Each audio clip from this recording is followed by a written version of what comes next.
11월 첫날 우리에게 주신 하나님의 말씀, 신약 로마서 1장 1절부터 7절까지의 말씀입니다. 로마서 1장 1절부터 7절까지의 말씀 제가 읽겠습니다. 예수 그리스도의 종 바울은 사도로 부르심을 받아 하나님의 복음을 위하여 택정함을 입었으니 이 복음은 하나님이 선지자들을 통하여 그의 아들에 관하여 성경에 미리 약속하신 것이라. 그의 아들에 관하여 말하면 육신으로는 다윗의 혈통에서 나셨고 성결의 영으로는 죽은 자들 가운데서 부활하사 능력으로 하나님의 아들로 선포되셨으니 곧 우리 주 예수 그리스도시니라.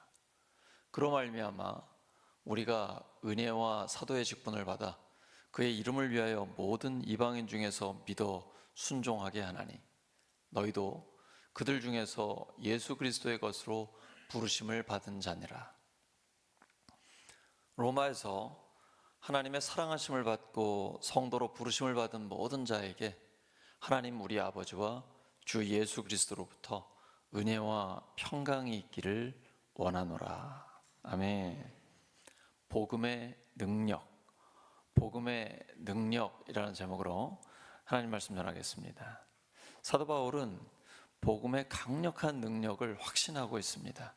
로마서 1장 16절이죠. 내가 복음을 부끄러워하지 아니하노니 이 복음은 모든 믿는 자에게 구원을 주시는 하나님의 능력이 됨이라. 먼저는 유대인에게요, 그리고 헬라인에게로다. 사도 바울이 로마서를 기록하면서 내가 로마에 가고 싶은데 간절히 가고 싶은 이유가 뭐냐면 여러분에게 복음을 전하고 싶기 때문입니다. 이미 로마에는 교회가 있습니다. 그런데 왜 로마에 복음을 전하고 싶을까요? 복음은 성경 전체를 가리킵니다. 그 성경 전체의 중심은 예수 그리스도의 십자가와 부활입니다. 우리는 복음을 알고 듣고 끊임없이 복음에 대해서 생각하고 묵상하면서 그 능력을 더 깊이 경험하게 됩니다. 사도 바울은 자신이 예수 그리스도의 종이라고 자기의 정체성을 다시 한번 확인하고 있습니다. 여기 종이라는 건 헬라어로 둘로스입니다. 노예라는 뜻입니다. 노예도 여러 종류가 있습니다. 그냥 평범한 시민의 노예가 있는가 하면 황제의 노예도 있습니다. 격이 다르죠. 근데 바울은 자기가 황제의 노예 정도가 아니고 만왕의 왕이신 예수 그리스도의 노예다라고 얘기합니다. 노예는 오직 주인의 뜻을 따르는 사람입니다. 노예의 뜻은 중요하지 않습니다. 내 인생은 내가 주인이 아니고 오직 주님 되신 예수님이 나의 주인이십니다. 저는 주님의 뜻대로 살기를 원합니다. 주님께서는 주님의 피값으로 우리를 사셨습니다. 그러므로 우리는 우리의 몸과 마음, 전인격을 통해 오직 하나님의 영광을 위해 살아갑니다. 나는 사도로 부르심을 받았습니다. 사도는 헬라어로 아포스톨로스입니다. 보냄을 받은 자라는 뜻입니다. 하나님께서 예수 그리스도의 종으로 부르시고 이제는 세상으로 보내신 것입니다. 예수님 또한 우리를 세상에 보내신다고 말씀하십니다. 뭔가 사명을 맡기셨겠죠? 예수님의 복음을 우리에게 사명으로 맡기셨습니다. 세상에 수십억의 사람이 있지만 딱 두 종류의 사람이 있습니다. 믿는 자와 믿지 않는 자입니다. 예수님을 믿는 자에게는 계속 격려해서 그의 믿음을 더욱 힘있는 신앙의 사람으로 만들어주는 것이고, 믿지 않는 자에게는 복음을 전해서 구원받게 하는 것입니다. 우리에게는 그러한 사명이 맡겨져 있는 것입니다. 바울은 자신이 예수 그리스도의 노예요, 만왕의 왕이신 주님의 노예요, 하나님의 복음을 맡은 보냄받은 자라는 정체성이 확실합니다. 우리도 마찬가지입니다. 예수 그리스도의 노예요, 하나님께서 세상에 보내신 보냄받은 자라는 사명이 우리에게 분명합니다. 정체성이 확실합니다. 우리에게는 복음을 맡겨주셨습니다. 복음에는 능력이 있습니다. 어제 저녁에 저희 집에서 목장 모임을 했습니다. 목장 모임을 가기 전에 생각이 스치더라고요. 이번 주에는 부흥회 하느라고 이어서 수요 예배, 목요 기도에 설교하느라고 시간이 부족했는데 주일 설교 준비해야 되는데 내가 일찍 들어가야 되는구나 라는 생각이 잠깐 스쳤어요. 그러나 그 생각을 뒤로 하고 빨리 들어가려고 하는데 아내에게 문자가 왔습니다. 들어오는 길에 이것도 사고 저것도 사고 저것도 사가지고 오십시오. 그래가지고 장을 보고 들어갔습니다. 근데 깜짝 놀랄 일이 일어난 거예요. 목장에서 목장 식구가 선교를 하고 싶다는 거예요. 그래서 알겠습니다. 그러면 겨자씨 목장에서 해외 선교를 새롭게 하기로 결정했습니다. 어젯밤에요. 목장 시작한 지 넉 달 됐습니다. 국내 선교 2곳, 해외 선교 1곳, 넉 달 만에 선교를 3군데를 새롭게 하게 됐습니다. 이게 어떻게 사람이 할 수 있겠습니까? 이러니 어찌 목장 모임을 안 할 수가 있겠습니까? 너무 기쁜 마음으로 하는 것이죠. 물론 이제 제가 최영규 목사님께도 이야기를 들었고 또 담임 목사가 전체 교회를 섬겨야 되기 때문에 저희 부부가 목장을 오래 하기는 어려울 것입니다. 그런데 이 목장을 경험하면서 아주 깊이 가정교회의 강력한 능력을 체험하게 됐습니다. 왜 우리 장교가 되면 군대 장교들은 그 사병이 받는 군사교육을 받기는 받거든요. 근데 장교가 그렇게 오래 받는 건 아니에요. 목사도 마찬가지입니다. 목장을 뭐 오래 해야 그 목장을 아는 건 아니에요. 목회자는 전문 신학 교육을 받았기 때문에 또 목양을 벌써 한 30년 정도 했기 때문에 이 맛을 보면 금방 알 수 있게 되는 거거든요. 이제 전체 목장을 돌봐야 되니까 저는 목자 목녀들을 섬겨야 되는데 이 4개월 동안의 목장 경험이 저에게는 가정교회에 대한 확신을 굉장히 강하게 심어줬습니다. 넉 달 동안 새로운 선교를 3군데를 하게 된 거예요. 복음을 전하고 싶다는 겁니다. 근데 저희 목장에는 9년, 10년을 교회를 안 나가다가 나왔는데 믿음이 점점 더 견고해지고 계속해서 기도의 응답을 받습니다. 그리고 여전히 VIP가 있어요. VIP 전도 대상자들을 위해서 계속 기도합니다. 국내 해외 선교를 점점 더 늘려갑니다. 이게 가정교회죠. 가정에서 모이는 작은 교회. 그리고 교회의 역할을 다 하고 있는 거예요. 복음의 능력은 강력합니다. 영혼을 구원하고 믿고 있는 사람은 그 믿음을 점점 더 견고하게 세워갑니다. 복음에는 하나님이 우리에게 주시고자 하는 큰 선물이 담겨 있습니다. 저는 로마서를 너무 사랑하는데요. 왜냐하면 로마서는 2000년 교회 역사에 가장 강력한 부흥의 역사를 일으킨 책이기 때문입니다. 최고의 신학자인 어거스틴, 종교개혁자 마틴 루터, 감리교회 성결교회를 창시하고 그 신학의 기초를 놓은 존 웨슬리, 모두 다 공통적으로 로마서를 통해 변화받고 놀라운 부흥의 역사를 경험했습니다. 로마서를 읽으실 때 그러한 기대를 가지시기 바랍니다. 로마서를 통해 나의 삶에도 혁명을 일으켜 주실 것이다. 놀라운 부흥의 역사를 일으켜 주실 것이다. 그래서 사도 바울은 이 로마서가 너무나 자랑스럽다라고 이야기하고 있는 것입니다. 로마서 14장 7절과 8절입니다. 시작.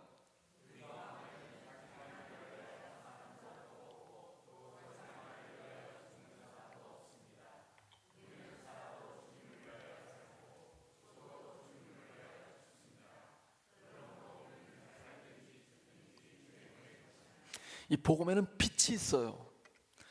지금 조명이 좀 약해요. 조명을 안 킨 것 같아요.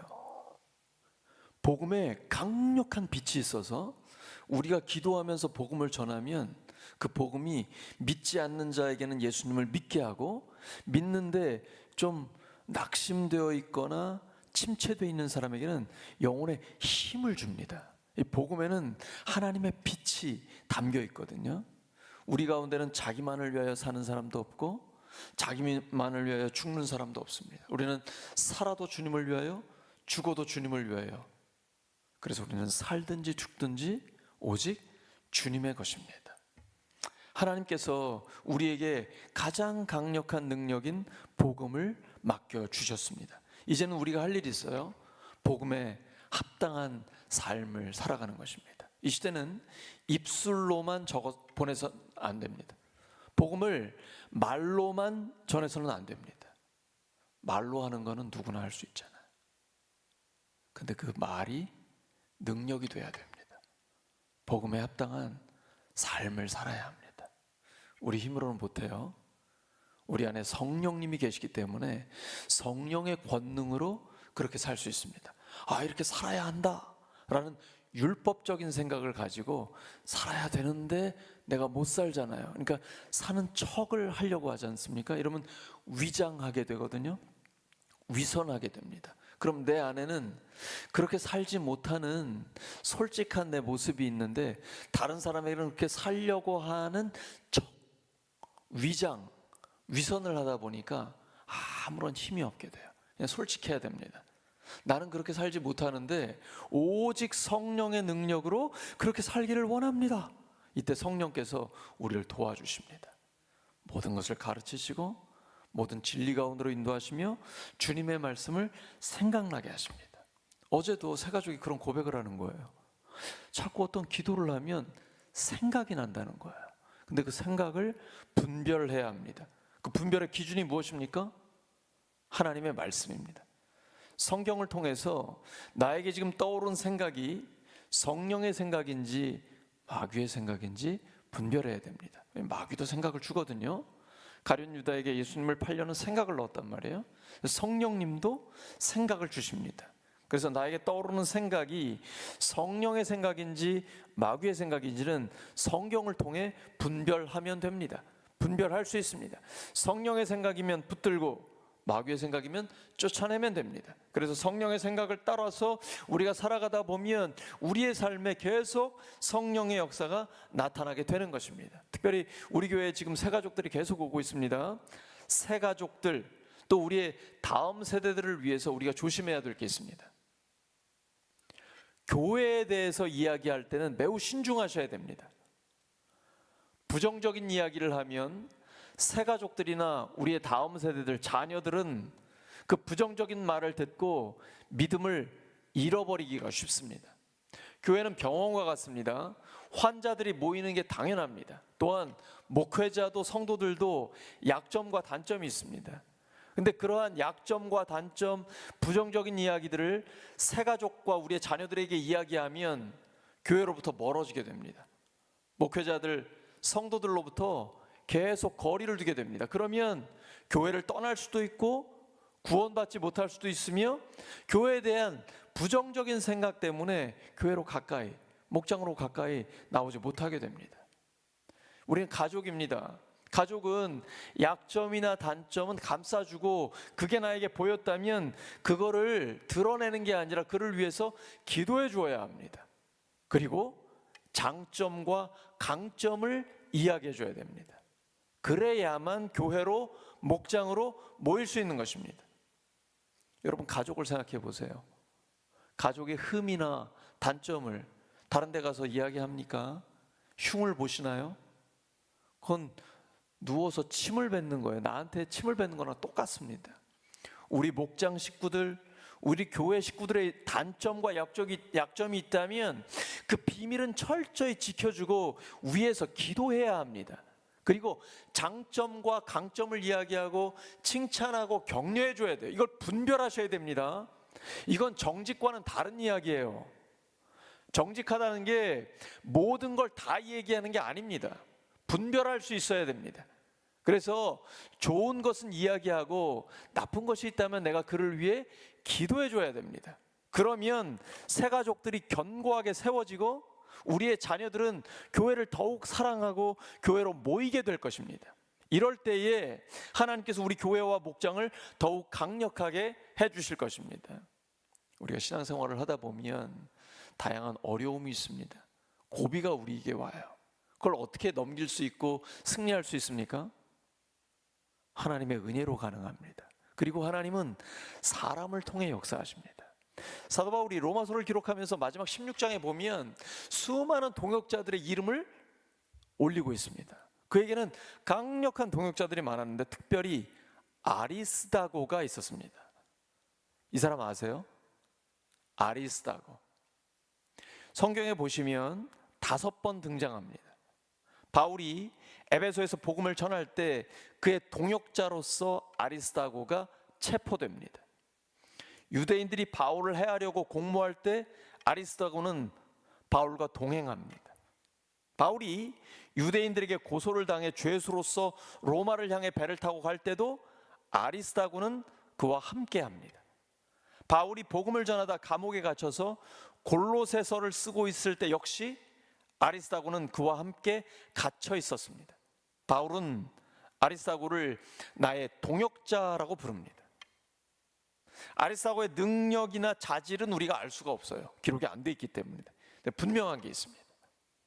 사도 바울이 복음을 전하면서 힘들 때마다 항상 그와 함께 있었습니다. 여러분의 아리스다고는 누굽니까? 나만의 아리스다고가 있으십니까? 하나님은 우리에게 강력한 동역자를 붙여주십니다. 특별히 목장에, 또한 교회에 나만의 아리스다고가 있어야 합니다. 또한 내가 그런 아리스다고가 되어 주어야 합니다. 어려울 때, 힘들 때, 그때 함께하는 사람이 진짜 동역자입니다. 사도 바울은 자기가 복음의 빚진 자라고 얘기합니다. 사도 바울은 유대인입니다. 근데 로마 사람들에게 복음의 빚진 자라고 얘기합니다. 로마인들은 유대인들을 식민 지배하고 있는 사람입니다. 강자입니다. 유대인은 약자입니다. 약자가 강자에게 복음을 전할 수 있습니까?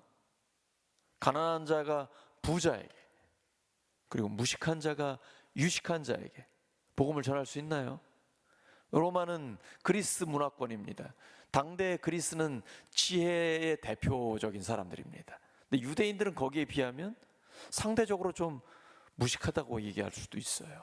그런데 유대인이 식민 지배를 하고 있는 로마인에게, 또 상대적으로 지식적으로 지혜가 부족한 유대인이 그리스 문화권의 로마인들에게 복음을 전할 수가 있을까요?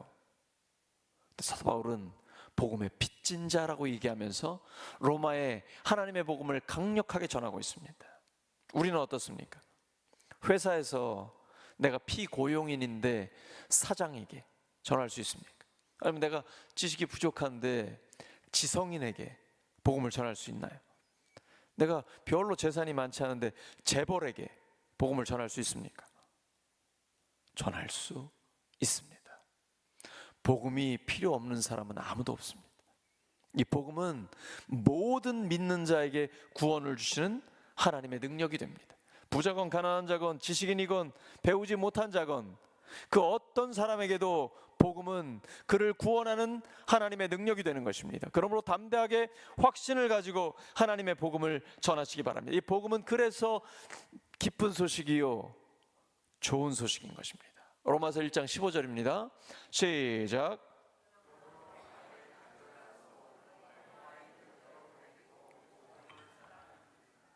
복음을 전하는 것, 우리에게 맡겨주신 사명입니다. 복음의 능력이 있기 때문입니다.